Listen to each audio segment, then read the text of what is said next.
a dar inicio con nuestra charla de uso de microorganismos como biofertilizantes y su reproducción. Para iniciar, pues lo primero que tenemos que tener claro es que siempre que nosotros vamos a hablar de microorganismos, pues es necesario que hablemos o que estemos conscientes de que el suelo lo tenemos que considerar como un ente vivo. No podemos considerarlo solamente el suelo como algo que tiene nutrientes, como algo que está constituido por arenas, por gravas, por arcillas, etcétera, sino que también tenemos que considerar que ese suelo debe de tener la capacidad de mantener la vida o mantener la vida de los microorganismos. Actualmente, cuando hablamos de lo que es calidad o salud del suelo, pues no solamente ya hablamos de lo que es la parte de un análisis de nutrientes, un análisis de fertilidad, donde tú sepas qué cantidad de nutrientes tienes. No solo hablamos de lo que es un análisis físico, donde tú sabes qué tipo de suelo tienes, cuál es su textura, cuál es su estructura, qué tan rápido puede filtrarse el agua, etcétera. Sino que actualmente ya también hablamos de lo que es la parte de qué cantidad de microorganismos tenemos presentes que nos puedan ayudar para el correcto funcionamiento de ese suelo y sobre todo para que ese suelo pueda mantener o pueda apoyar a lo que sería la parte del crecimiento de nuestros cultivos. Entonces, este suelo, como les mencionaba, necesitamos considerarlo como un ente vivo al cual pues hay que darle condiciones específicas para que los microorganismos se desarrollen. Cabe mencionar que para que tengamos un buen desarrollo o tengamos un buen éxito con lo que es el uso de microorganismos, va a ser necesario que el suelo en el que nosotros estemos trabajando pues cuente con un porcentaje de materia orgánica. Si tú tienes un suelo que es escaso o que no tiene nada de lo que es la parte de la materia orgánica, pues difícilmente se van a poder desarrollar o van a poder reproducirse los microorganismos benéficos que tú estés aportando sobre ese suelo. Entonces, una de las principales condiciones que necesitamos es que debe de haber porcentaje de materia orgánica sobre nuestros suelos. Desgraciadamente, la mayoría de los suelos, pues normalmente andan ya exagerado, hay unos que andan en 1 o 2%, la mayoría de ellos. Hay una gran cantidad de suelos que están por abajo del 1% y lo ideal sería que nosotros manejáramos suelos para la producción agrícola que anduvieran en un porcentaje entre un 4 y un 5%, pues sería lo más adecuado. Pero como les mencionaba, son muy pocos los suelos que andan por arriba del 1 o el 2%. Y principalmente, pues hablamos de suelos en los cuales pues se lleva agricultura intensiva o suelos en los cuales año con año o ciclo con ciclo, pues se le está agregando materia orgánica en lo que es la cuestión de la preparación de sus suelos. Entonces, la primera parte que tenemos que estar conscientes es que para tener éxito en el uso de microorganismos, necesitamos que se cuente con materia orgánica. La otra es que tenemos que tener forzosamente humedad. Sin humedad, pues difícilmente los microorganismos se pueden reproducir, los microorganismos se van a poder desenvolver adecuadamente en lo que es nuestro suelo. Y la otra, pues necesitamos temperaturas adecuadas. Más o menos hablamos de temperaturas que oscilen por arriba de los 15 grados centígrados y que anden por ahí entre los 28, 30 grados ya como máximo. Por ahí hay unas investigaciones donde todavía se reproducen y se desarrollan adecuadamente los microorganismos dentro de nuestros suelos. Entonces, esas son las tres condiciones que necesitamos: que haya materia orgánica, que el suelo contenga humedad y sobre todo que tengamos condiciones de temperatura adecuados para que estos se puedan desarrollar adecuadamente. Ahorita les acabo de dar un rango o un margen donde se podrían desarrollar. Realmente depende de cada una de las especies que tanto se pueden desarrollar dependiendo la temperatura, pero ese sería un rango óptimo de forma general para el desarrollo de microorganismos. Entonces, cuando hablamos de microorganismos que nos van a ayudar en lo que es el crecimiento de nuestras plantas, pues tenemos que hablar también de lo que es las relaciones que pueden existir entre estos microorganismos y nuestras plantas. Entonces, la relación que tenemos, pues es una relación simbiótica, que esta se establece cuando dos organismos establecen una interacción estrecha que a menudo va a ser a largo plazo. en este caso tenemos tres relaciones que puede haber de forma simbiótica. Una es lo que es el mutualismo, en la cual los dos organismos, en este caso tanto la planta como el microorganismo, se van a beneficiar uno con el otro, y de esa forma, como les mencionaba, se conoce como mutualismo. Es una de las principales relaciones que se va a dar en nuestros cultivos o con los microorganismos que vamos a estar utilizando, ya que el microorganismo se puede favorecer de algunas sustancias que libera la raíz, y de la misma forma lo que libera este microorganismo o lo que produce este microorganismo pues va a beneficiar a nuestras plantas. También tenemos lo que es relaciones simbióticas parasitarias o de parasitismo, en las cuales solo uno de los dos se va a ver favorecido. En este caso, con los microorganismos que utilizamos como biofertilizantes o microorganismos benéficos, pues realmente no debe de haber parasitismo, porque tendríamos problemas en el cual podría dañar a nuestro cultivo. Entonces, en ese caso no vamos a tener lo que es parasitismo en microorganismos benéficos. Y también podemos tener lo que es una relación simbiótica de comensalismo, es decir, donde uno de estas dos se ve beneficiado, pero el otro no tiene ninguna consecuencia. También se podría dar en lo que es microorganismos benéficos o de los que utilizamos para biofertilizante, que se dé esta parte de comensalismo, que el microorganismo no esté directamente consumiendo algo de parte de la planta o requiriendo alguna sustancia o algo de lo que produce la planta, pero que la planta sí se vea favorecida por lo que este microorganismo esté liberando o esté produciendo dentro de su crecimiento. Entonces, todas estas relaciones o interacciones que se van a dar entre la planta y los microorganismos, estamos hablando que esto va a ocurrir entre 1 a 5 milímetros más o menos de la superficie de las raíces, que es lo que normalmente le conocemos como la rizósfera. Entonces, estamos hablando que donde está la raíz, máximo medio centímetro más de separación de la raíz es donde se va a dar todas estas relaciones o todas estas interacciones entre los microorganismos y nuestras plantas. De ahí, pues podemos definir qué es un biofertilizante. Entonces, cuando hablamos de un biofertilizante o un bioinoculante o inoculantes microbianos o inoculantes del suelo, pues vamos a hablar que van a ser productos agrobiotecnológicos que contienen microorganismos vivos o latentes, es decir, que cuando se den las condiciones características o condiciones adecuadas, pues se van a empezar a desarrollar. En este caso, pues estos microorganismos pueden ser tanto hongos o bacterias, que en un producto pueden ir solos o pueden ir combinados, y que cuando son agregados a los cultivos agrícolas pueden estimular su crecimiento y productividad.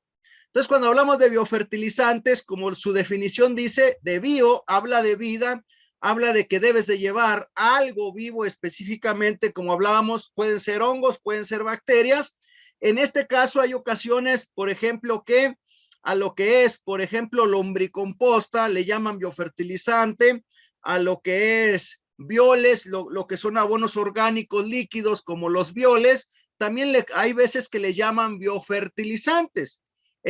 Ya siendo estrictos con lo que es la definición de un biofertilizante, lo que es compostas, lo que es lombricompostas, lo que es bioles, pues realmente se salen de este término, porque su principal concentración de lo que llevan este tipo de abonos orgánicos, ya sean sólidos o sean líquidos, no es concentración de microorganismos que van a favorecer el crecimiento de nuestro cultivo, sino que llevan otras características, llevan materia orgánica, llevan ácidos húmicos, ácidos fúlvicos, etcétera, ¿no?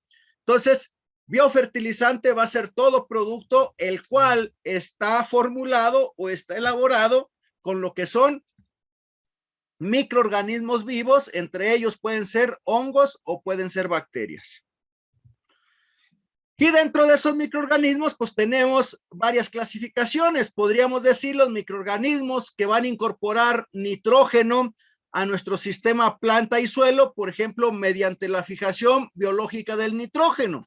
Dentro de esos, los principales microorganismos que van a fijar el nitrógeno atmosférico sería el Rhizobium, Sinorhizobium, Mesorhizobium, Bradyrhizobium, Azorhizobium y Alorhizobium. Estos son los principales microorganismos que podrían estar haciendo fijación de nitrógeno para nuestro cultivo. También tenemos los microorganismos que pueden incrementar la captación de nutrientes y agua o hacer que nuestra planta sea más eficiente en la absorción de nutrientes y en la utilización del agua, que podrían ayudarnos hasta en situaciones un poco de estrés para nuestro cultivo, hablando de condiciones hídricas. Entre ellos tenemos lo que son las micorrizas y lo que sería Azospirillum. Los microorganismos que nos pueden ayudar a que los nutrientes se encuentren en una forma óptima para que la planta los pueda absorber, o dicho de otra forma, que nos pueden ayudar a incrementar la disponibilidad de los nutrientes que hay en el suelo y que la planta los pueda asimilar. Tenemos microorganismos que nos van a ayudar a que el fósforo esté soluble o que esté en forma de fosfato diácido, que es la principal forma en la cual lo puede absorber nuestro cultivo. Serían las Pseudomonas fluorescens, Bacillus megatherium, que estos son los principales que se encargan de solubilizar lo que es la parte del fósforo. Entonces, de un fósforo orgánico, un fósforo mineral, que está en un compuesto en el cual la planta no puede absorber, lo transforman, como les mencionaba, a llevarlo a fosfato diácido o fosfato monoácido para que la planta lo pueda absorber. Que normalmente pues la planta absorbe más fácilmente lo que es un fosfato diácido que un fosfato monoácido. Y tenemos también lo que son microorganismos que van a estar produciendo siderófos. Estos siderófos son compuestos que nos ayudan a transformar el hierro y ponerlo en condiciones óptimas o en la forma en la cual la planta lo puede absorber, ya que tal vez por cuestiones de pH, tal vez por alguna cuestión en el medio o en el suelo, ese hierro no está en forma asimilable para nuestro cultivo, y lo que sería las flavobacterias, pseudomonas y bacillus, pues nos ayudan a producir estos sedorofos, que podríamos decir que estos sedorofos, de forma práctica, podríamos decir que serían como un tipo quelatante para el hierro, para que la planta lo pueda absorber de una forma más fácilmente. Y tendríamos también lo que son microorganismos que pueden poseer actividades antagónicas contra agentes fitopatógenos, o dicho de otra forma, serían microorganismos que nos pueden ayudar para el control de enfermedades en nuestro cultivo. Entonces tenemos lo que serían Pseudomonas, Bacillus, Serratia, Flavomonas, Curtobacterium y Trichodermas serían los principales microorganismos que se utilizan para atacar o para prevenir ataques de microorganismos que son fitopatógenos. El caballito de batalla, o el que más se utiliza cuando hablamos de agricultura orgánica, pues sería lo que son los tricodermas. Ese es casi el caballito de batalla. Todo el que se mete a agricultura orgánica o todo el que inicia con lo que es la utilización de microorganismos, lo primero casi para todos que van a utilizar siempre es utilizar tricodermas, ya que en cualquier lado que tú vas hablas de, no, pues necesito prevenir enfermedades, utiliza tricodermas, aplica tricoderma. Entonces siempre ese es el caballito de batalla contra las enfermedades que tenemos en el suelo. Entonces, eso sería, a grosso modo, cómo podríamos clasificar de la importancia o la principal función que pudiera tener cada uno de los microorganismos que podemos utilizar como biofertilizantes. Pero de forma general, englobando todo lo que podrían hacer los microorganismos, podemos nombrar qué beneficios tenemos en el uso de microorganismos benéficos. Entonces, el primero es que aumentan la capacidad de las plantas para absorber agua y nutrientes del suelo. Como les mencionaba, si hablamos de lo que es la parte de Azospirillum, pues en específico ese ayuda para que la planta pueda absorber más fácilmente agua y nutrientes. Si hablamos de micorrizas, también las hifas de micorrizas llegan mucho más lejos de lo que puede llegar la raíz o los pelos absorbentes, y de esa forma pueden atraer lo que es agua y nutrientes. Además, también por lo que es la parte de sustancias que pueden liberar este tipo de microorganismos o vitaminas que pueden liberar este tipo de microorganismos, pues lo que hacen es que la raíz esté un poco más permeable y al estar más permeable, pues de esa forma puede absorber también mayor cantidad de agua o de una forma más fácil lo que es agua y lo que es nutrientes por medio de las raíces. Entonces, eso es lo que nos ayudaría al estar utilizando microorganismos. Sin embargo, como les decía, cada uno de ellos pues tiene características específicas que más adelante en la charla pues voy a tomar los principales grupos de los que utilizamos y voy a explicar específicamente para qué nos sirven o en qué nos ayuda cada uno de ellos. La otra es que puede haber reducción de los requerimientos de agua y fertilización en los suelos. A la hora que tú utilizas microorganismos, como te ayudan a que el suelo o los nutrientes que están en el suelo, la planta los pueda absorber más fácilmente, entonces puede haber una reducción en lo que es el uso de fertilizantes químicos para nuestro cultivo. Como un ejemplo, nosotros hemos establecido cultivo de jitomate bajo invernadero con el uso de microorganismos benéficos. En este caso, normalmente la mayoría de las formulaciones para lo que es la nutrición del cultivo, te están hablando que por cada 1000 metros de superficie de invernadero andas gastando alrededor de 2 hasta 3 kilos, hasta 3 kilos y medio diariamente de nitrato de calcio para cubrir los requerimientos que tiene nuestro cultivo. En el caso de donde nosotros hemos utilizado los microorganismos benéficos, lo máximo que hemos llegado a gastar de nitrato de calcio por cada 1000 metros de invernadero ha sido de 1.8 kilogramos de nitrato de calcio. Entonces te estás ahorrando desde 200 gramos hasta más de 1 kilo, dependiendo las condiciones de desarrollo en la que tengamos nuestro cultivo. Entonces, por eso es que puedes tener mayor eficiencia en la absorción de nutrientes y sobre todo provocar que los nutrientes que tienes en el suelo, la planta los pueda absorber o estén disponibles para ella. La otra es que puede darnos aumento del crecimiento y establecimiento de las plántulas. En la producción de plántulas, cuando tú haces una producción no convencional y en lugar de utilizar fungicidas y bactericidas para prevenir enfermedades y utilizas lo que son microorganismos benéficos, en este caso nos hemos dado cuenta que puedes reducir hasta 5 días lo que es la parte del crecimiento de plántula en el almácigo, es decir, en lugar de 30 días que normalmente tarda o en promedio tarda el cultivo de jitomate o tomate o cualquier otro cultivo, te estarías tardando alrededor de 22, 25 días como máximo para que tu planta esté lista para ser trasplantada. Y una vez que es trasplantada, es una planta que puede adaptarse más rápidamente a las condiciones del nuevo lugar donde se está estableciendo. La otra es que podemos incrementar lo que es el enraizamiento de esquejes o enraizamiento también de lo que sería la cuestión de nuestras plantas. Van a aumentar el vigor tanto de plántulas y también de plantas adultas, tanto puedes utilizarlo en producción del almácigo como ya en producción, ya en el terreno definitivo o ya en tu cultivo como tal. Y de esta forma, pues vas a incrementar el vigor de tu planta o tu planta se va a ver con mejores características o con un mejor desarrollo. Nos hemos dado cuenta que el crecimiento de nuestras plantas es un poco más acelerado que aquellos lugares donde no se establecen los microorganismos. Por ejemplo, nosotros hicimos la comparación de un invernadero sin microorganismos benéficos y un invernadero con microorganismos benéficos.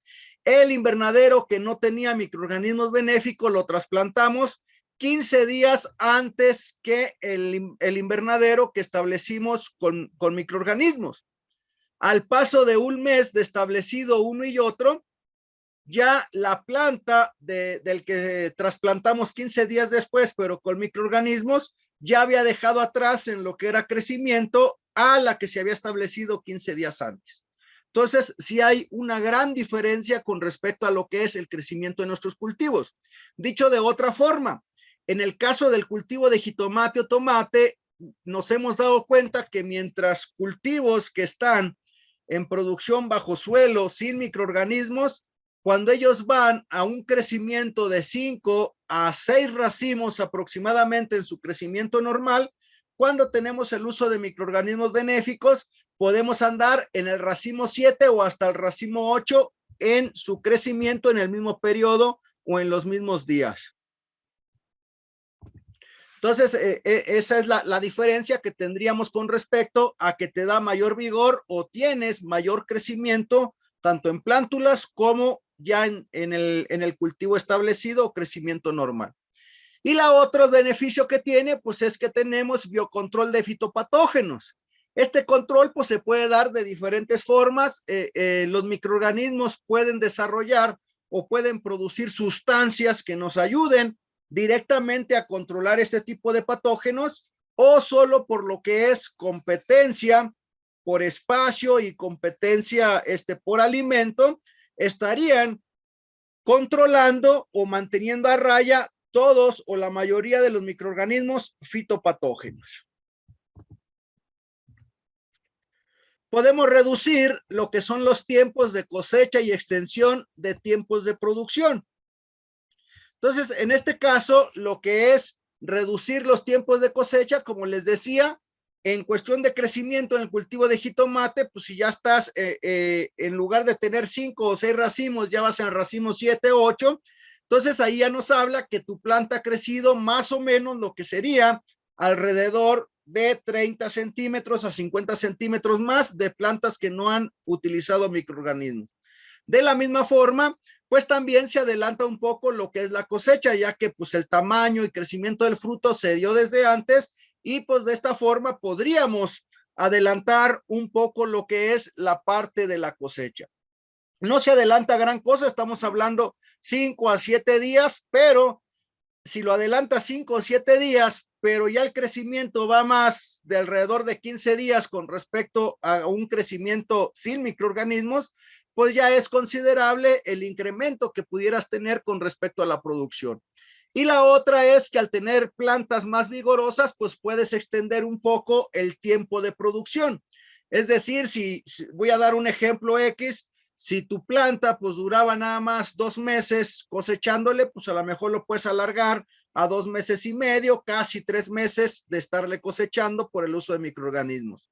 Cabe mencionar que todo esto depende también de la fisiología y tipo de crecimiento y que estemos hablando dependiendo del cultivo, ¿no? No es de forma general, pero sí vas a tener mayor periodo o mayor tiempo de producción que si no utilizamos microorganismos.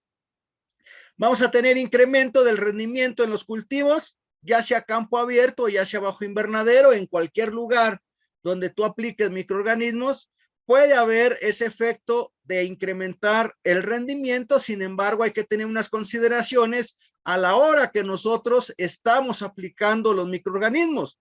Hay que tener cuidado, por ejemplo, que no les dé la luz directa del sol, porque si no, la mayoría de ellos se pueden morir al pegarle directamente los rayos del sol.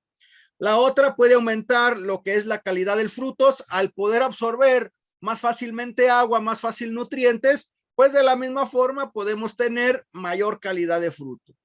Tiene compatibilidad con la que es la producción orgánica en cultivos agrícolas. Si tú te dedicas a la producción orgánica, sin ningún problema puedes utilizar el uso de microorganismos benéficos para que de esa forma tengamos mayor absorción de nutrientes. Hablando específicamente de agricultura orgánica, el elemento que más lata nos va a dar siempre pues es la disponibilidad de nitrógeno. Entonces, en este caso, para agricultura orgánica o cultivos muy intensivos en agricultura orgánica, forzosamente tienes que utilizar microorganismos que estén captando nitrógeno atmosférico para poder cubrir las demandas que tiene nuestro cultivo. De otra forma, es muy difícil que tú puedas abastecer el requerimiento de nitrógeno en ese tipo de cultivos. Y la otra es que vamos a tener reducción en la contaminación ambiental, ya que a la hora que nosotros utilizamos microorganismos benéficos, vamos a utilizar menos cantidad de fertilizantes y más ahorita que están muy caros, y además también podemos reducir el uso de pesticidas, hablando principalmente de lo que es el uso de fungicidas y bactericidas. Porque si nosotros aplicamos este tipo de microorganismos también de forma foliar, te van a ayudar a controlar enfermedades también sobre las hojas. O si hablamos específicamente de la raíz, pues de la misma forma estarían controlando lo que son enfermedades que atacan directamente a la raíz de nuestros cultivos. Y con el uso de microorganismos, pues vamos a tener lo que es la biorremediación de suelos contaminados por algunos pesticidas. También nos ayudan a que poco a poco pues se vaya limpiando, se vayan recuperando ese tipo de suelos en los cuales se ha utilizado de forma indiscriminada el uso de agroquímicos.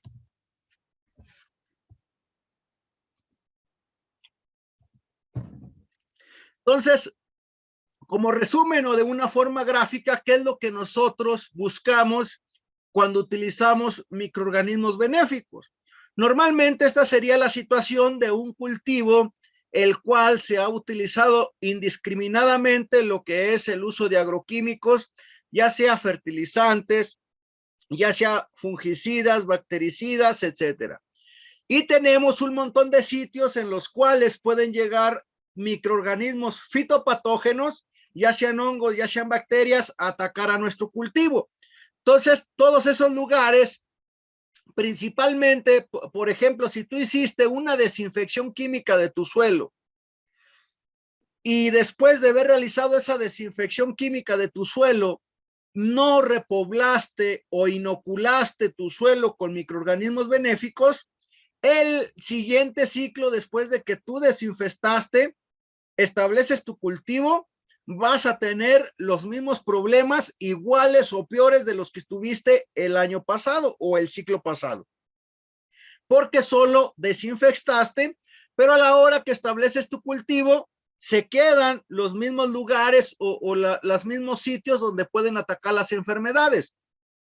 Y desgraciadamente, hablando de microorganismos, es mucho más fácil que se reproduzcan los microorganismos dañinos que quedaron sobre tu suelo que se reproduzcan los benéficos. Esto pasa normalmente cuando tú haces una desinfección química sobre tu suelo. Te estoy hablando que si tú utilizas metamsodio, metampotasio, utilizas paladín, te llevas todo, tanto buenos como malos, y a la hora que tú estableces tu cultivo, pues empiezan otra vez a reproducirse los dos microorganismos. Sin embargo, casi siempre le ganan los microorganismos dañinos o fitopatógenos a los microorganismos benéficos. Entonces, de esa forma, año con año, si tú solamente te la pasas desinfectando y desinfestando, cada ciclo vas a tener los mismos problemas, iguales o peores a los que tenías en en lo que es el ciclo anterior. Entonces, ahí hay que tener cuidado con esa parte. Siempre que tú realices alguna desinfección química sobre lo que es nuestro cultivo o nuestro suelo, mejor dicho, siempre tienes que inocular y estar repoblando ese suelo con microorganismos benéficos para que a la hora que tú establezcas tu cultivo, todos los sitios por donde pudiera atacarte alguna enfermedad, ya sea por hongos o por bacterias, sea cubierta con un microorganismo benéfico. Entonces, este sería el panorama general que tenemos y esto sería cuando tú ya tienes el uso de microorganismos benéficos. Si nos damos cuenta, muchos de los sitios que pudieran ser ocupados o por donde pudiera atacarnos alguna de las enfermedades, pues estaríamos directamente cubriéndolos por competencia, por espacio, por alimento y ya no dejarían que se reprodujeran rápidamente esos microorganismos. Como ejemplo, les puedo comentar en mi experiencia que cuando tú ya tienes un historial de presencia de Fusarium sobre tu cultivo, más o menos después de que tú estableces tu cultivo, a más tardar al mes ya estás teniendo problemas nuevamente con Fusarium si no utilizaste microorganismos benéficos. Al contrario que si utilizas microorganismos benéficos, sí se te presentan problemas, pero después del mes de haber establecido tu cultivo, y la forma en la que se distribuye o empieza a avanzar el problema dentro de tu unidad de producción es mucho más lenta a que si no tenías presencia de microorganismos benéficos. Entonces siempre te van a atacar una que otra enfermedad, pero siempre la agresividad con la que se va a manifestar dentro de tu unidad de producción va a ser mucho menor que si no estás utilizando microorganismos benéficos.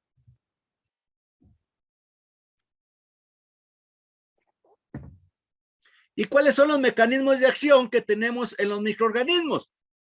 Tenemos mecanismos de acción que le vamos a llamar directos, o lo que normalmente va a hacer ese microorganismo para nuestro cultivo, pues va a ser, puede hacer fijación biológica de nitrógeno, puede tener síntesis de hormonas, síntesis de vitaminas, regulación de los niveles de etileno, puede poner soluble lo que es el fósforo, soluble lo que es el azufre, y también por ahí se me pasó lo que es poner soluble lo que es el hierro. Son las principales funciones directas o mecanismos directos que vamos a tener con el uso de microorganismos. Y los mecanismos indirectos, pues va a ser aquella que les mencionaba, que va a haber competencia tanto por espacio y por nutrientes o alimento, lo cual va a provocar que el microorganismo benéfico que nosotros establecimos, pues no deje que se desarrolle tan fácilmente el fitopatógeno que quiere atacar a nuestro cultivo. La otra es que puede haber síntesis de antibióticos, ya les mencionaba, que algunos sí pueden generar este tipo de antibióticos que van a atacar o van a controlar directamente las enfermedades. Y la otra es que pueden dar inducción de resistencia a patógenos en nuestro cultivo. ¿Por qué pueden dar esto? A la hora que llega el microorganismo y está sobre la raíz en algún sitio donde podría atacar la enfermedad, entonces al estar ahí ese microorganismo, pues la planta activa o se pone de forma alerta, por así decirlo, activa su sistema de defensa. Entonces, al estar alerta o estar en ese sistema de defensa permanentemente por la cantidad de microorganismos benéficos que tenemos sobre la raíz, a la hora que llega cualquier fitopatógeno, pues la planta ya está en condiciones de defenderse, o ya está alterada. Vamos a decir, como cuando tú te vas a pelear, que te hacen enojar primero, ya tú ya estás enfurecido y nada más estás buscando con quién desquitarte. Entonces, de la misma forma sería con los microorganismos. Los benéficos hacen que la planta se eleve en cuestión de defensa, de estar alerta, y cuando llega el patógeno, pues no tan fácilmente lo va a dejar que se desarrolle. Entonces, son los mecanismos indirectos que podríamos tener al usar nuestros microorganismos a la hora que vamos a utilizar o que queremos incorporarlos a lo que sería nuestro manejo de cultivos. Y a continuación, pues les voy a dar lo que sería una lista de qué es lo que hace cada uno de los microorganismos o los principales microorganismos que utilizamos para lo que es uso de biofertilizantes o que te ayuden en lo que es la nutrición y crecimiento de nuestro cultivo. Entonces tenemos el primer grupo, que serían las actinobacterias, que dentro de ellas pues tenemos lo que es Micrococcus, que lo que nos va a ayudar es que el fósforo esté soluble. Franquia, que lo que nos va a ayudar es para la fijación biológica de nitrógeno, y también nos ayuda en lo que es el control de patógenos. Dentro de los bacteroides tenemos lo que es Flavobacterium, que nos ayuda también a que el fósforo esté disponible para nuestro cultivo y nos ayuda en lo que es la fijación de nitrógeno. En las protobacterias tenemos Acromacter, que nos ayuda para lo que es tener disponible lo que es el fósforo. Azospirillum nos ayuda en la fijación biológica de nitrógeno, y ya les he mencionado que también te ayuda a que la planta absorba de una forma más eficiente lo que es agua y lo que es nutrientes. Azobacter nos ayuda también, igual que el Azospirillum, en lo que es la fijación de nitrógeno. Burkholdea nos ayuda en lo que es la solubilización de fósforo, y también nos ayuda como biorremediador de suelos contaminados. Les decía que por el uso indiscriminado de pesticidas. Tenemos lo que es Gluconacetobacter, que nos ayuda a la fijación de nitrógeno. Tenemos Klebsiella, que nos ayuda también a lo que es fijación de nitrógeno y control de patógenos. Pseudomonas florenses, que nos va a ayudar a que esté disponible el fósforo, a que esté disponible el hierro, y también nos ayuda con lo que es el control de patógenos. Y Rhizobium nos ayuda a lo que es la fijación de nitrógeno y control de patógenos. Entonces ahí tenemos una gran cantidad de microorganismos que nosotros podríamos conseguir o tratar de conseguir para tener mayor disponibilidad de nutrientes o mayor efecto en lo que es la nutrición de nuestros cultivos. Si entramos a lo que son las cianobacterias, tenemos los nostoc, que son también fijación de nitrógeno, anabaena, que es fijación de nitrógeno. Tenemos lo que son los bacillus, que nos ayudan para que esté disponible el fósforo y nos ayudan para que esté disponible lo que es el hierro. Tenemos lo que es glumulus, que nos ayuda para que tenga mayor absorción de agua, fósforo y minerales por nuestro cultivo. Aspergillus nos ayuda para que el fósforo esté más disponible y control de patógenos. Penicillium nos ayuda para que esté disponible el fósforo. Y Tricodermas pues nos va a ayudar con lo que es el control de patógenos. Entonces, estas son una lista, puede haber más, pero estos es los principales microorganismos que podemos utilizar nosotros como biofertilizantes para nuestros cultivos. Entonces, ahorita voy a presentarles lo que serían algunas de las características principales que pudiéramos tener o efectos que pudiéramos tener al utilizar alguno de estos microorganismos. Les voy a hablar de los que más se utilizan o de los que son más fáciles de conseguir en el mercado. Entonces vamos a hablar primero de lo que es el Azospirillum. Entonces, cuando hablamos del Azospirillum, se estima que cuando tú lo utilizas puedes generar un incremento en los rendimientos del cultivo de alrededor entre el 10 y el 15% aproximadamente. Esto si estás en áreas fertilizadas, es decir, te ayuda cuando tú tienes lo que es la parte de, cuando tú tienes lo que es un cultivo bajo suelo en el cual estás aplicando la nutrición. Si tú utilizas Azospirillum, por la facilidad que tiene de ayudar a que la planta absorba más fácil tanto agua como nutrientes, le va a ayudar a que se incremente hasta un 10 o 15% del rendimiento de ese cultivo. Y puede llegar hasta un 20 o 25% en producciones agrícolas en las cuales la aplicación de fertilizantes no se realice, o que se esté aplicando bajas concentraciones de fertilizantes. Entonces es un microorganismo que nos ayuda mucho en lo que es el rendimiento de cultivos. ¿Cuáles son los beneficios generales que nos puede dar el uso de Azospirillum? Entonces, si tú inoculas lo que es tu semilla o el sustrato donde vas a preparar tus plántulas con Azospirillum, va a incrementar lo que es la germinación o el porcentaje de germinación, o puede acelerar lo que es el proceso de germinación y crecimiento de nuestras plántulas.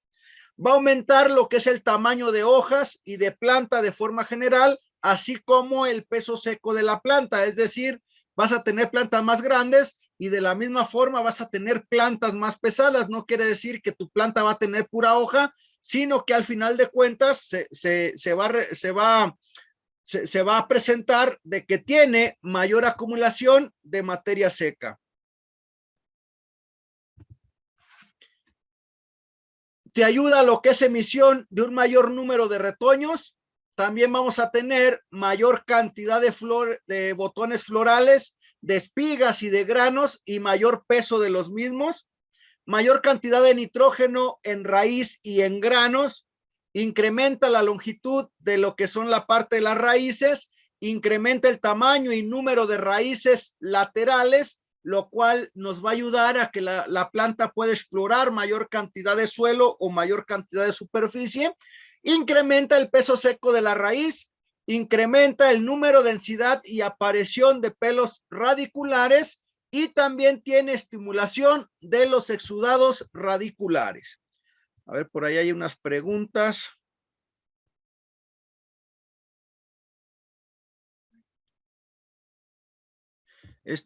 Morales pregunta que si es válido hacer aplicaciones foliares de microorganismos benéficos. Sí es válido.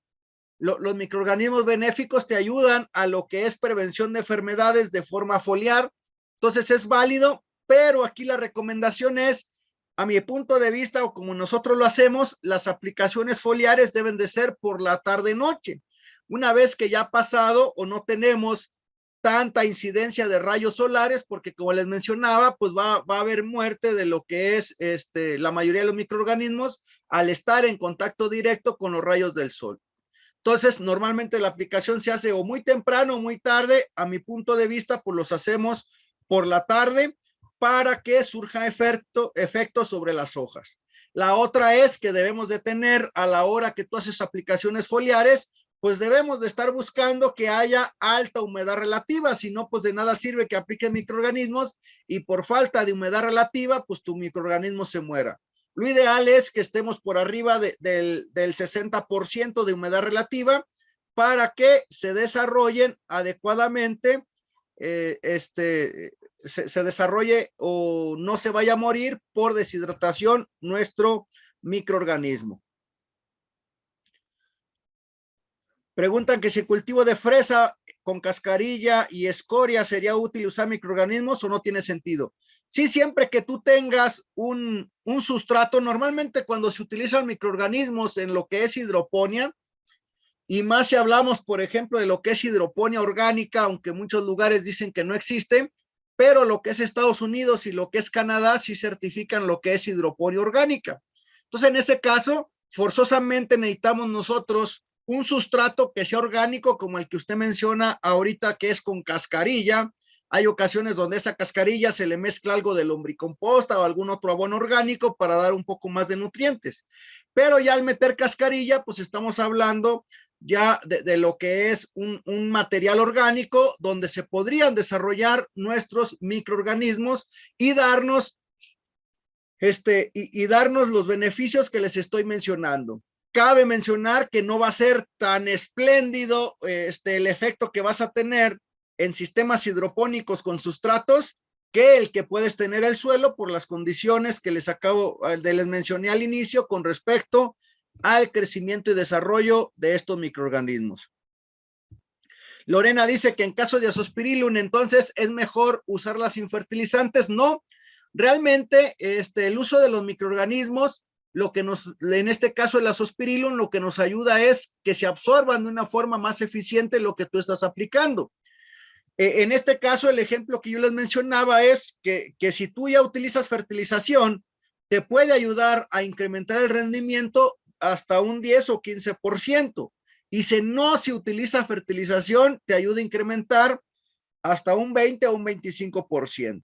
Pero, por ejemplo, si tú estuvieras hablando de un jitomate o tomate de invernadero y tú no le metes nutrición, pues vamos a tener un rendimiento exagerado, ya por así decirlo, de 10 a 20 toneladas por hectárea porque no metiste nada de nutrición más que solo microorganismos y de allí podrías incrementar ese 20 o 25%.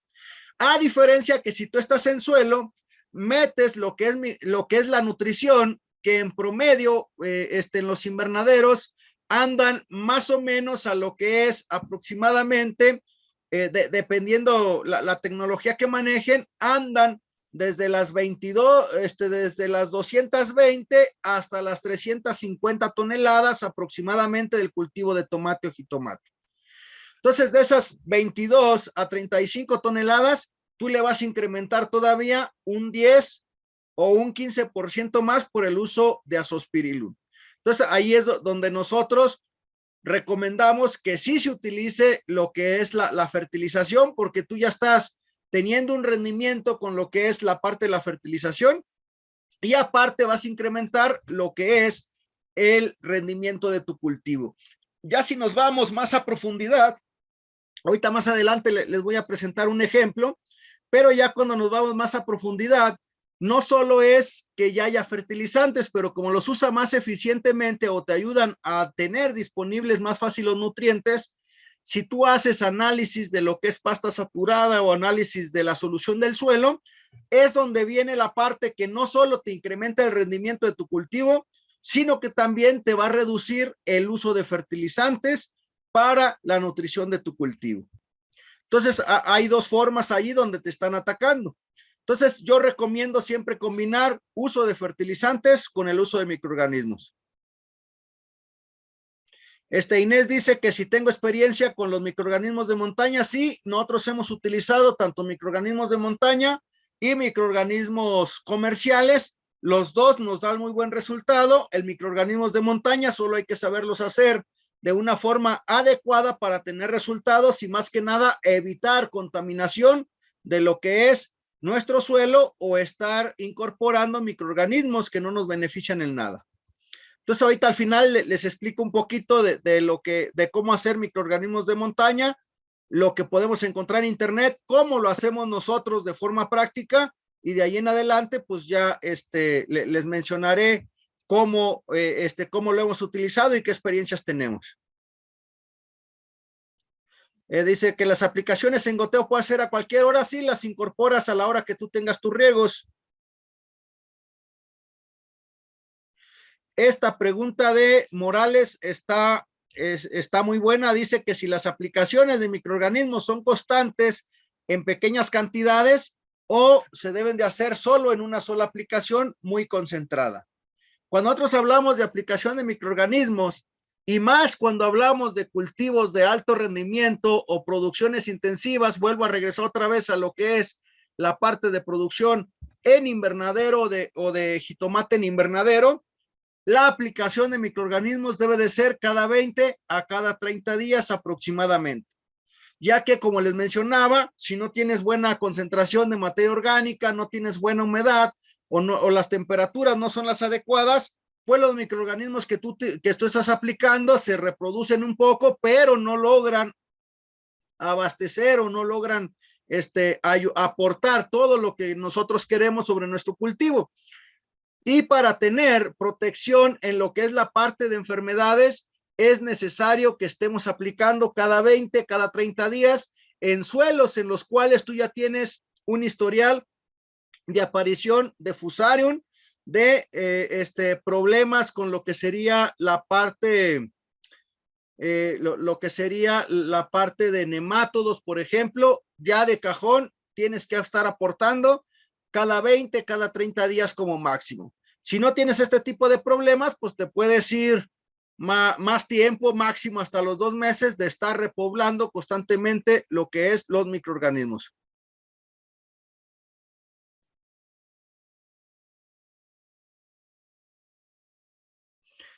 Dicen por allí que qué diferencia hay con respecto a un suelo que tenga baja cantidad de materia orgánica, entre aplicar materias orgánicas de leonardita o compostas. Ahí lo que interesa es que tú incrementes la materia orgánica, no importa realmente cuál sea la fuente. El chiste es que incrementes la cantidad de materia orgánica.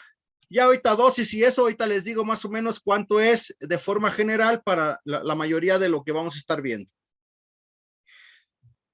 Entonces, esos son los beneficios que tenemos con Azospirillum. ¿Cuáles son los mecanismos de acción que tiene Azospirillum? Entonces, fija lo que es el nitrógeno atmosférico. Cuando han inoculado trigo y maíz, ha indicado que entre un 5 y el 10%, y en algunos casos hasta el 18% del nitrógeno que consumió la planta fue derivado de lo que fue la fijación atmosférica causado por el Azospirillum. También va a tener producción de hormonas promotoras del crecimiento vegetal. Te va a producir lo que es ácido indolacético, ácido indolbutírico, indolmetano, ácido abscísico, giberelinas y citocininas. Entonces, con esto, pues vas a tener lo que es mayor crecimiento de raíz, vas a tener mayor elongación de células y vas a tener mayor división celular. Entonces, lo que es el Azospirillum te ayuda tanto para desarrollo de la raíz, pero al estar promoviendo lo que es giberelinas y citocininas, que de la raíz se van hacia la parte de arriba, pues te ayuda en lo que es crecimiento del fruto, etcétera. Por allí, Diego, si puede dejar de rayar la pantalla, por favor. La otra es que tiene actividad en la enzima nitroreductasa. Entonces, además de fijar el nitrógeno o además de hacer esa fijación del nitrógeno atmosférico, pues va a ayudar a que se dé la asimilación de nitratos en la raíz. Entonces, va a ayudar a que más fácilmente el nitrógeno que se está fijando en la atmósfera pueda ser absorbido por nuestro cultivo. Y aquí en esta tablita, pues les presento algunas comparaciones de cómo es la transformación o qué cantidad se está transformando o fijando de nitrógeno con respecto al microorganismo que estemos utilizando o que se utilice. Entonces tenemos, por ejemplo, un microorganismo que tiene crecimiento anaerobio o en ausencia de oxígeno, que es el Clostridium. Pues este fija alrededor de 11 miligramos de nitrógeno por cada gramo que tiene o que consume de lo que es carbono. Y si hablamos de nitrógeno en forma de amonio, estaría generando 22 miligramos o fijando 22 miligramos de nitrógeno en forma de amonio por cada gramo de carbono que está usando. Y tenemos lo que es el Azospirillum, que les decía que es uno de los elementos, o uno de los microorganismos que más importancia tiene en la fijación de nitrógeno, que de nitrógeno por cada gramo de carbono fija 26 y de amonio hasta 48 miligramos. Y tenemos lo que es Azobacter, que también es uno de los que más se utilizan para la fijación de nitrógeno. En este caso, pues sería 7 y 38 de lo que es nitrógeno en forma de amonio. Entonces aquí tenemos esto, lo que es en ausencia de oxígeno, que sería este. Tenemos lo que es en presencia de oxígeno, que sería el Azotobacter, y tenemos lo que es el Azospirillum, que este se desarrolla en pequeña presencia de oxígeno, que no requiere tanto oxígeno, pero debe de haber una pequeña concentración del mismo.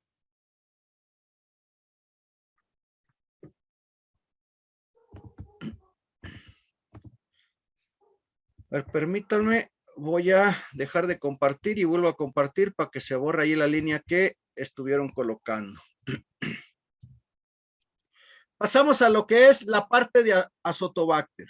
Entonces, cuando hablamos de Azotobacter, pues también les mencionaba en la tablita anterior que es una de las bacterias que más se utilizan o más conocidas para lo que es la fijación de nitrógeno.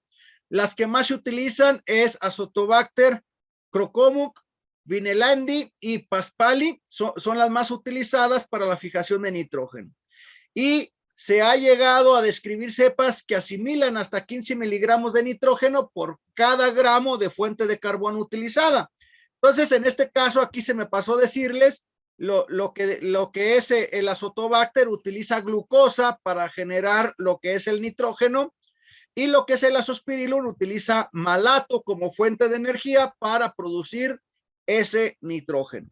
Entonces, puede llegar hasta 15. Aquí teníamos que de nitrógeno 7 y de amonio hasta 38. Entonces, puede llegar a incrementar esa concentración.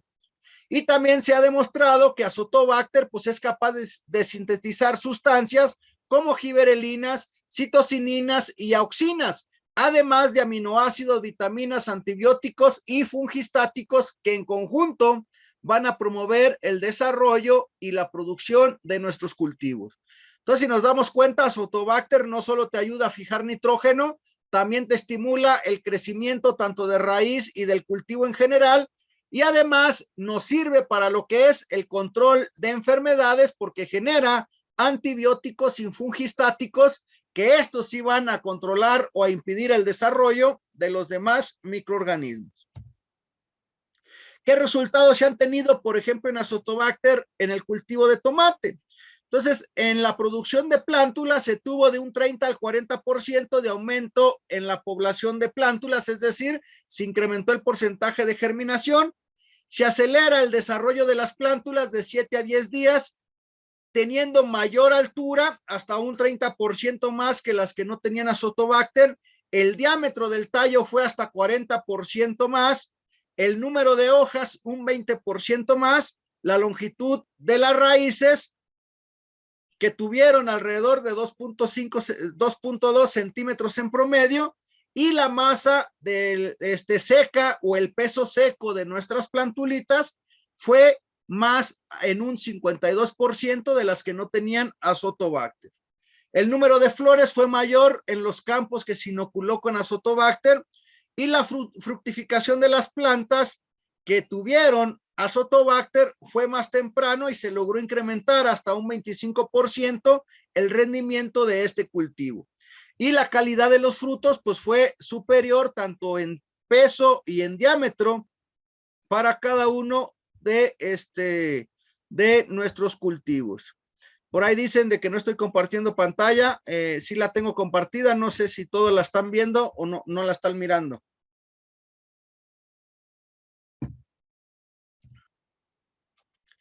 Y hablamos de lo que son la parte de las micorrizas. Entonces, las micorrizas, pues normalmente son órganos formados por las raíces de una planta superior y el micelio de un hongo. Su función principal o la función que vamos a tener con lo que es la parte de las micorrizas sería que nos va a ayudar a que la planta pueda aprovechar mayor superficie, es decir, que pueda explorar mayor cantidad de suelo y de esta forma poder absorber mayor cantidad de agua y nutrientes por la planta, principalmente lo que es nitrógeno y fósforo. Y además nos ayuda a proteger a nuestras plantas de patógenos como el caso de Phytophthora, lo que es Rhizoctonia, lo que es Cylindrocarpus, entre otras enfermedades.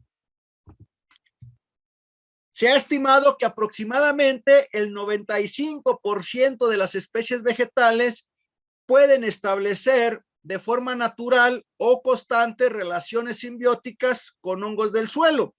En el caso de lo que son las micorrizas, con las únicas familias con las cuales no se va a asociar o de nada sirve que tú apliques micorrizas, serían con las familias Amarantaceae, Brassicaceae, Chenopodiaceae y Zygophyllaceae. Son las únicas familias con las cuales las micorrizas no van a tener ninguna relación o no se va a dar esa simbiosis. Entonces, si tú utilizas cualquiera de estas familias en tus cultivos, pues de nada sirve que utilices micorrizas porque no se va a dar ese proceso de simbiosis, ya que no son compatibles o no se llegan una con la otra. Entonces, aquí tenemos un ejemplo, una imagen donde podemos ver el efecto de las micorrizas. Lo que tenemos, podemos nosotros marcar lo que sería el área hasta donde puede llegar la raíz o donde pueden estar llegando los pelos radiculares. Entonces nos damos cuenta que hasta esa zona podría llegar lo que es la absorción de nuestro cultivo si hablamos de contacto directo o de elementos que tienen que estar directamente por intercepción con lo que es nuestra raíz.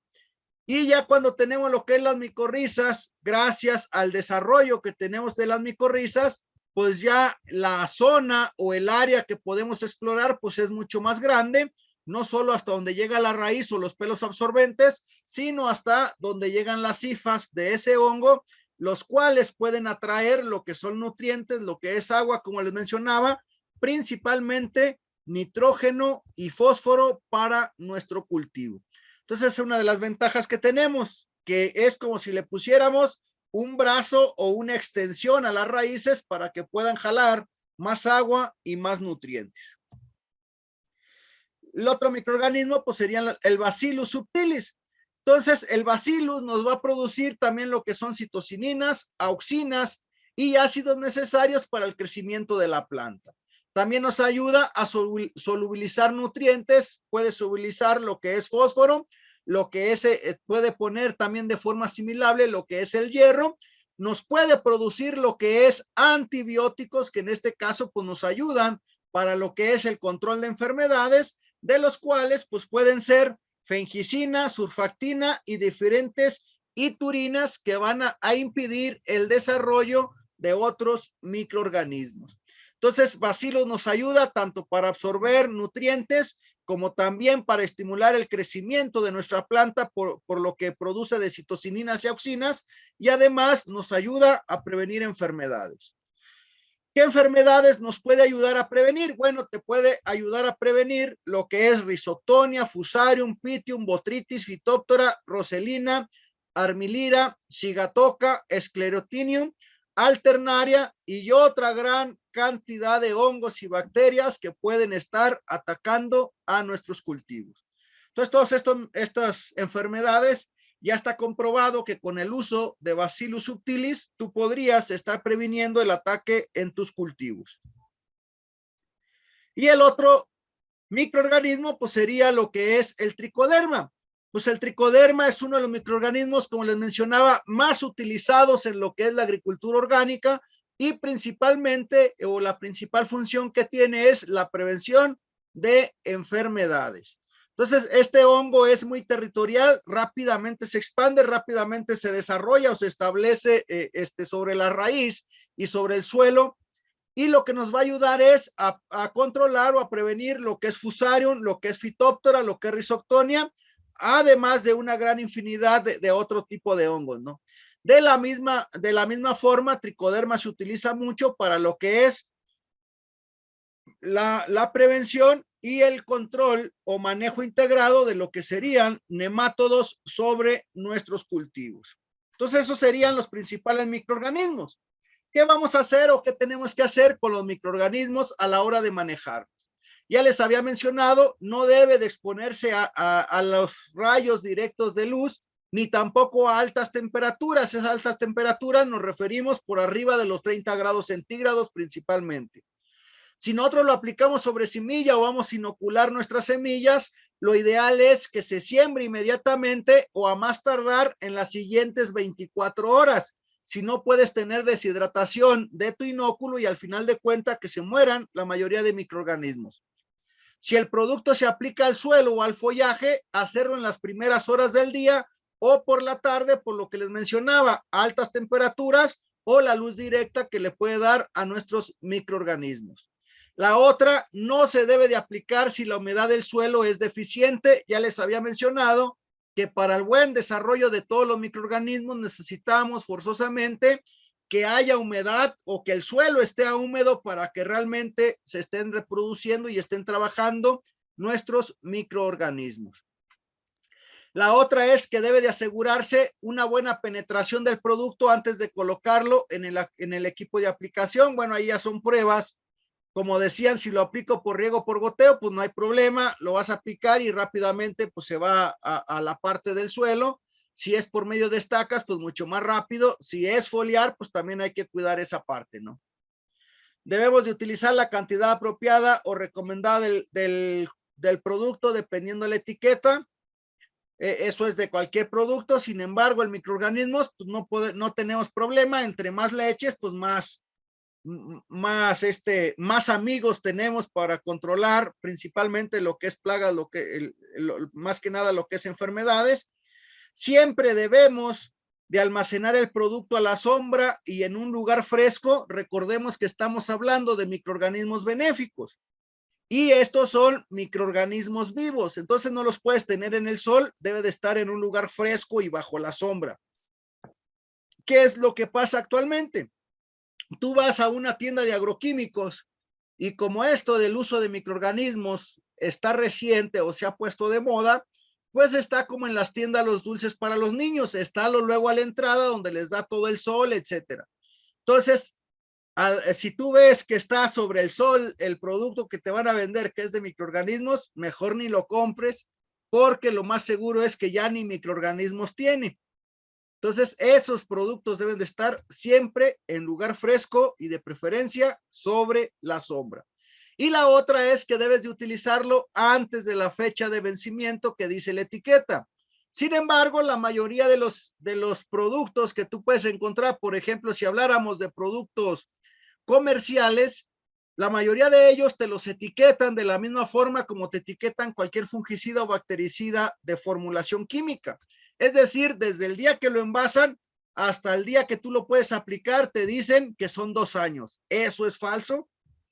La mayoría de los microorganismos, si es que es líquido, la mayoría de ellos te está durando entre 6, máximo 8 meses para que realmente tenga la concentración que dice la etiqueta. Y si estamos hablando de microorganismos en formulaciones sólidas o en polvo, te va a durar máximo 1 año aproximadamente para que cumpla con la concentración que dice la etiqueta. Después de ese periodo que les acabo de mencionar, sí sigue teniendo microorganismos, sin embargo, ya no está a la concentración que te está marcando la etiqueta. Y la otra es que les mencionaba, se recomienda la aplicación mensual al suelo de microorganismos en producción en agricultura protegida o cultivos de producción intensiva. Ya les había mencionado que si tienes ya presencia de Fusarium, de Rhizoctonia, de nemátodos sobre un suelo, lo más recomendable es que tú hagas cada 20 días, máximo cada 30 días, una aplicación de microorganismos.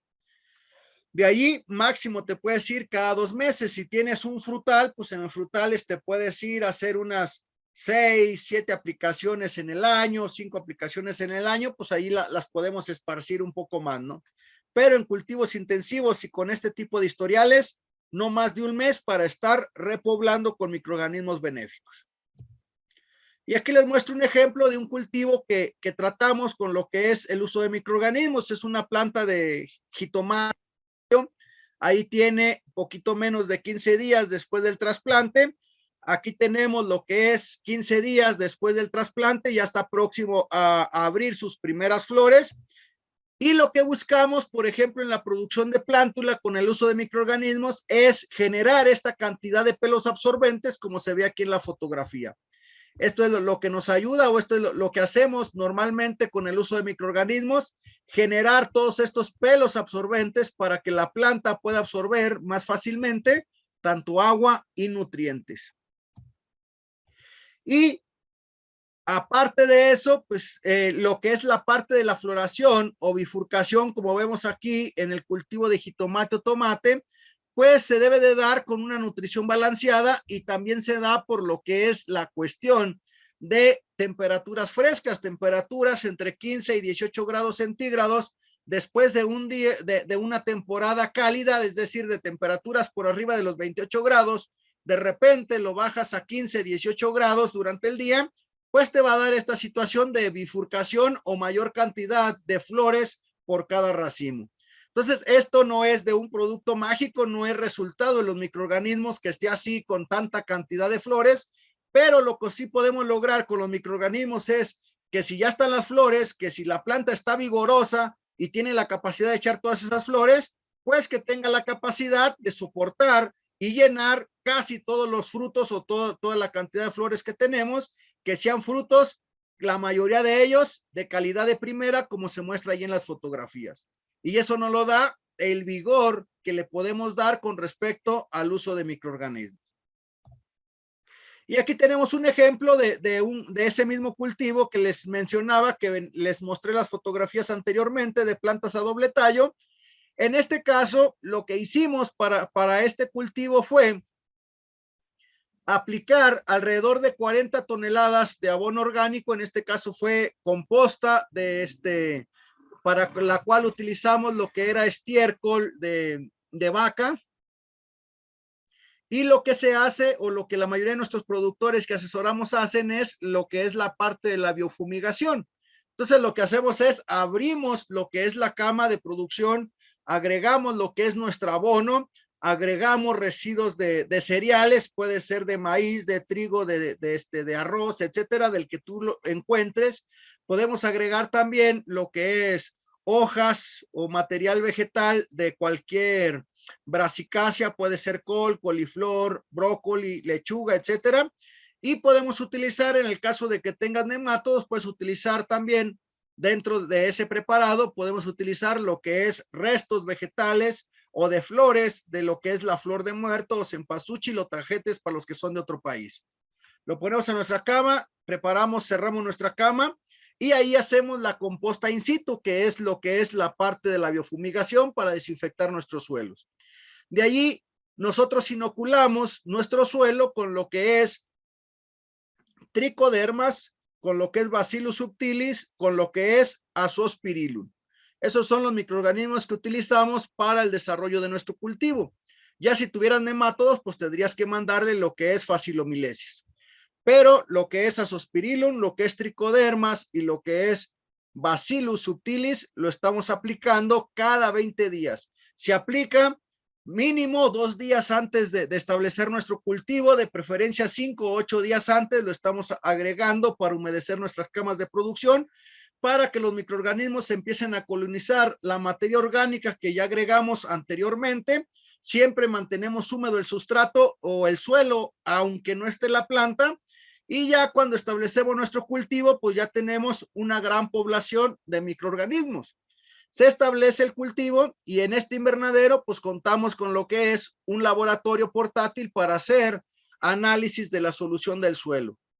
Y ya hemos llegado a lograr, así como se ve el cultivo o como se ve allí la planta, que ahí en esa fotografía la planta ya lleva lo que es 2 meses, 10 días aproximadamente desde que fue trasplantada y no se le ha agregado ni 1 gramo de fertilizante, solamente agua a un pH de 6 para que la planta pueda absorber más fácil los nutrientes.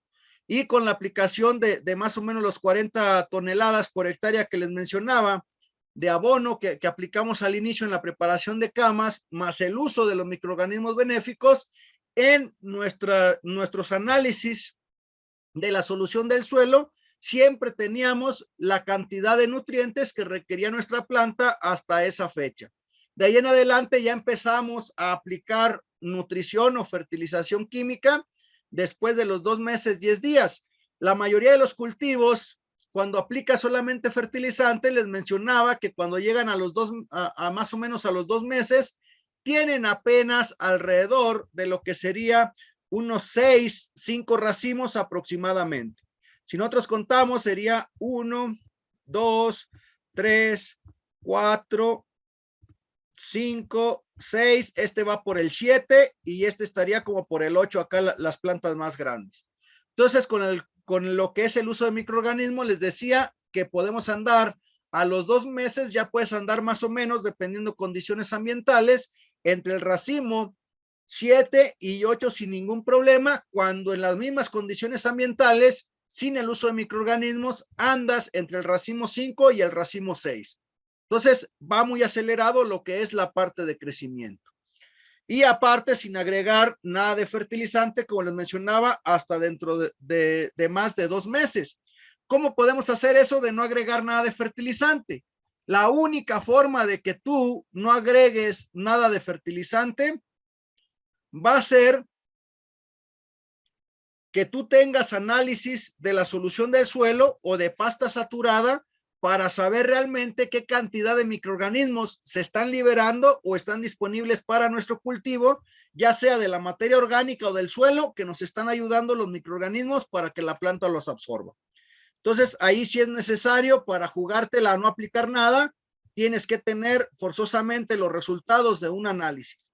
Y estas es las características apenas cuando se va a iniciar la cosecha de nuestro cultivo, cuando ya llevamos casi 10 racimos, apenas estás empezando a cosechar en la parte de abajo. Entonces, si nos damos cuenta, realmente el vigor que te puede estar proporcionando el uso de microorganismos es muy acelerado, la planta va muy vigorosa, te puede incrementar lo que es el rendimiento y sobre todo te puede reducir lo que es el costo en fertilizantes. Y por ahí hace rato me preguntaban que si les sea lo que es la parte de microorganismos de montaña. Entonces, sí los hemos usado lo que son los microorganismos de montaña. Ahorita les voy a mostrar cuál es el procedimiento para los que no sepan cómo realizarlos. Y ya al final de la plática de los microorganismos de montaña, pues les explico lo que nosotros hacemos de forma fácil. Entonces, ¿qué es lo que hacemos? Tenemos lo que son microorganismos de montaña, que así se les llama porque lo ideal es que vayas a una montaña donde no se haya realizado agricultura, que sea un poco virgen, para poder recolectar los microorganismos que allí están. Entonces tú vas y quitas la hojarasca de allí debajo de los árboles hasta donde alcanzas a ver este tipo de micelio o los hongos que están allí degradando lo que es la materia orgánica. Ese es el material que nos interesa. ¿Qué es lo que necesitamos de forma general? Esta es la fórmula que pueden encontrar casi en internet, en cualquier lugar. donde dice que necesita 120 kilogramos de microorganismos de montaña, alrededor de 3 costales, 80 kilogramos de salvado, 8 a 10 litros de melaza, un tambo de plástico de 200 litros, con tapadera y cincho metálico, una pala, una regadera y un mazo de madera. Entonces, ¿qué es lo que se hace? Cuando tú recolectas tus microorganismos, tienes que limpiarlo, es decir, tienes que quitar los palos muy grandes, los limpias, le quitamos las cascaritas para que se quede, o la corteza para que se quede dentro de nuestro material de microorganismos. De allí vamos a agregar lo que es la parte del salvado. Hacemos la mezcla adecuadamente, agregamos lo que es la melaza a nuestra agua y vamos a disolverla hasta que quede completamente disuelta, y vamos a mezclar todos nuestros materiales, lo que son los microorganismos de montaña, el salvado y lo que sería el agua con melaza. De ahí checamos que esté a prueba de puño. Entonces ya cuando está a lo que es a prueba de puño es que tú la agarras, lo aprietas y solamente caen unas pequeñas gotas de agua, y cuando sueltas tu mano pues se queda apalmazado, se queda hecho ahí el terroncito, ¿no? Ya cuando estén esas características lo vamos agregando a lo que es nuestro tambo de 200 litros. Entonces, ese tambo de 200 litros, tú echas una capa de alrededor de 15 centímetros y con un mazo, como les decía, de madera o algo, tienes que presionar lo más que puedas. Debe de quedar lo más compactado posible lo que es nuestra mezcla de nuestros materiales. La clave del éxito de la reproducción de microorganismos de montaña es que se realice adecuadamente lo que es la compactación. Si tú realizas adecuadamente la compactación, en el caso de la compactación, el objetivo es eliminar la mayor cantidad de oxígeno que se tenga en nuestro sustrato. Entonces va a estar compactando, echas un poco de mezcla, compactas, otro poco de mezcla, compactas. De esa forma lo que buscamos es eliminar lo más que se pueda el oxígeno que hay en nuestro sustrato. La mayoría de los hongos fitopatógenos requieren presencia de oxígeno. Entonces, si nosotros hacemos bien la compactación, pues vamos a eliminar la probabilidad de que se reproduzca cualquier microorganismo fitopatógeno que hubiera en el lugar donde recolectamos, y aseguramos que lo que se va a reproducir pues van a ser microorganismos benéficos. Por ahí preguntan que a qué me refiero con salvado. Salvado acá es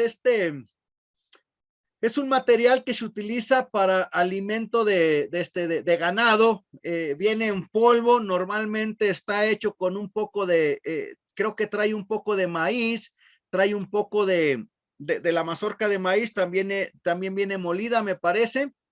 Entonces, es así como tal. Bueno, aquí en México lo conocemos como salvado, que es alimento que utilizamos para el ganado, que como les decía, normalmente es como un polvito de que se molió todo lo que es algunos cereales. Les digo, lleva varias semillas, entre ellas maíz, puede llevar lo que es el olote o lo que tenía la parte de la mazorca de nuestro maíz, pues esa va molida también ahí.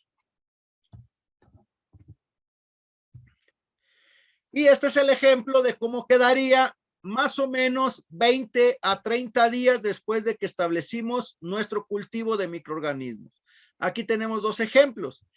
Ahí la receta que les di, pues es para preparar un tambo de 200 litros. Realmente nosotros no lo realizamos de esa forma, ya que para hacer la reproducción al líquido, pues solo requerimos alrededor de lo que son 10 kilogramos de este material. Entonces, en este caso, pues lo que nosotros hacemos es en cubetas de 20 litros o de 19 litros, requerimos lo que es aproximadamente unos 5 kilogramos de salvado, y más o menos requerimos alrededor de 5, máximo 10 kilogramos de lo que es microorganismo. Hacemos la mezcla, lo humedecemos, agregamos la melaza, que en este caso pues te estarías llevando alrededor de 400, máximo 800 mililitros para humedecer todo este sustrato. Lo compactas y casi te queda llena lo que sería la cubeta de 19 litros. ¿Por qué lo hacemos de esta forma?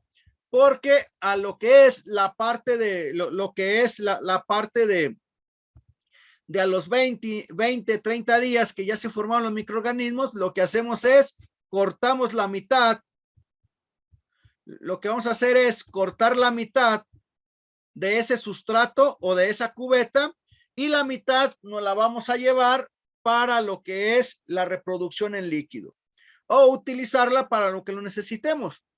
Y el hueco que se quedó, lo que vamos a hacer ahora es rellenarlo. Lo que hacemos normalmente es rellenarlo nuevamente con lo que es puro salvado, humedecido con agua con melaza, compactamos nuevamente y lo que vamos a provocar es que de estos microorganismos que ya estaban reproducidos, se va a pasar para la otra mitad donde ya solamente colocamos salvado.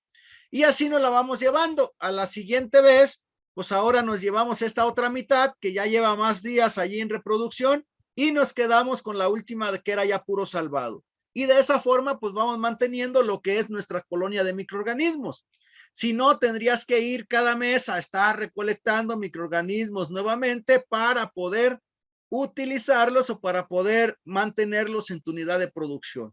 Entonces, esto es una forma de estarlos manteniendo en nuestro lugar sin necesidad de estar yendo constantemente a hacer la recolección. ¿Cuál es la recomendación? Solo si te aparece una coloración oscura o negra, estoy hablando de lo que es un negro como chapopote, como con aceite, se debe de eliminar esa reproducción de microorganismos porque el color negro nos relaciona con lo que es rizoctonia. Entonces, como no tenemos un laboratorio para comprobar si eso no es rizoctonia porque está de color negro y se ve medio aceitoso como color chapopote, pues eliminamos ese microorganismo. Y también si se diera una reproducción que nos diera una coloración roja, pero un rojo intenso, también se va a desechar porque lo que es fusarium nos da también una coloración rojiza. Entonces, si tiene reproducción de color rojo, pues lo vas a desechar, pero como les decía, es un rojo intenso. Hay microorganismos que se ven medio de color amarillo, unos cafecitos, unos medios grisáceos, unos color de rosa, unos amarillos, etcétera. Entonces ahí, solo si es negro como tipo aceitoso y un rojo muy intenso, se desechan los microorganismos. Si no, pues los podemos utilizar sin ningún problema. Entonces, ¿cómo los podemos utilizar estos microorganismos sólidos? Para preparar 180 litros de microorganismos líquidos, pues necesitamos de 6 a 10 kilogramos, máximo 20 kilogramos de ese que tenemos. Para preparar abonos orgánicos, puedes utilizar por cada tonelada o tonelada y media 50 kilogramos de microorganismos de montaña sólidos. O si los quieres utilizar para la producción en almácigo, para inocular lo que es tu sustrato, pues por cada 50 kilogramos de sustrato agregas 5 kilogramos de lo que es microorganismos de montaña. Y para líquido lo que necesitas, ya decíamos, 10, máximo 20 kilogramos de microorganismos sólidos, 4 litros de melaza, 180 litros de agua sin cloro, un tambo plástico de 200 litros aproximadamente con tapadera y cincho, y necesitamos un saco de lo que es manta o algún material sintético. Entonces, ¿qué es lo que hacemos? Nuestros microorganismos los metemos en lo que es el saco de manta o de material sintético, como si hicieras un tipo de sobre de té, para tener todo lo que es el sustrato con los microorganismos dentro de ese saco o dentro de ese costal, para que no nos cueste trabajo después tener que colar, tener que filtrar, etcétera, para no estar provocando taponamiento de nuestras aplicaciones, etcétera. Entonces hacemos como una bolsota de té con esos 10 o 20 kilogramos de microorganismos sólidos. El agua debe ser sin cloro. Si donde tú estás hay cloro, pues la dejas 24 a 48 horas bajo el sol, con eso se evapora el cloro y ya no tenemos ningún problema. Colocas, cierras herméticamente lo que es lo que es tu tambo.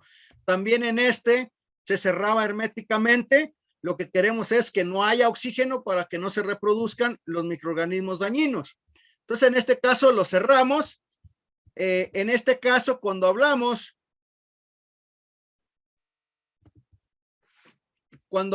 de lo que es la parte de los microorganismos líquidos, pues lo que tenemos que checar es que una vez que tú lo preparas, la primera ocasión te tienes que esperar hasta el día 12 después de que los preparaste.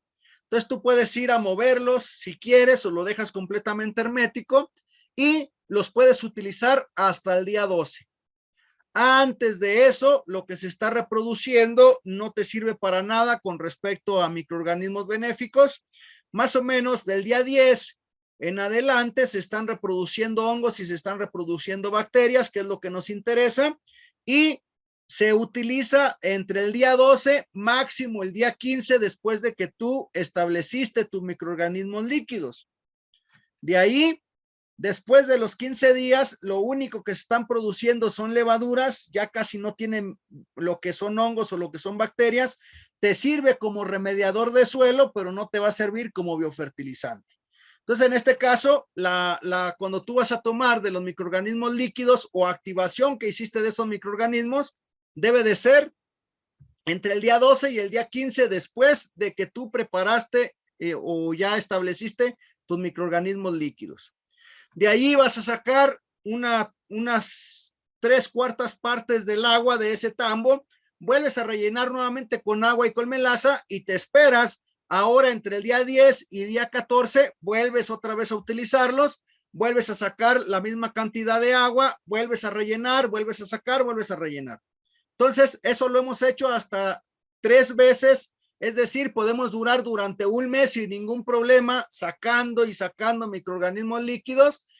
La primera vez les mencionaba es entre el día 12 y el día 14. De ahí en adelante, la segunda, tercera o cuarta vez que vas a tomar de esos microorganismos líquidos va a ser al día 10, al día 12, al día 10, al día 12, al día 10 y al día 12. Entonces, de esa forma, en la parte de arriba del agua, pues se forma una nata de microorganismos, pueden ser también de diferentes colores, pero vas a ver en la parte superior. Ya cuando en este bote ves que casi no se reproducen microorganismos por condiciones ambientales o algo se va retrasando, puedes humedecer lo que es tu salvado. En el ejemplo que les di, que nada más rellenas con puro salvado y humedecido con agua y melaza, puedes tomar agua de este líquido, agregar melaza y con eso humedecer nuevamente tu salvado para recuperar nuevamente tu cepa que ya tienes de microorganismos. Y de esa forma pues se van agregando, se van incorporando.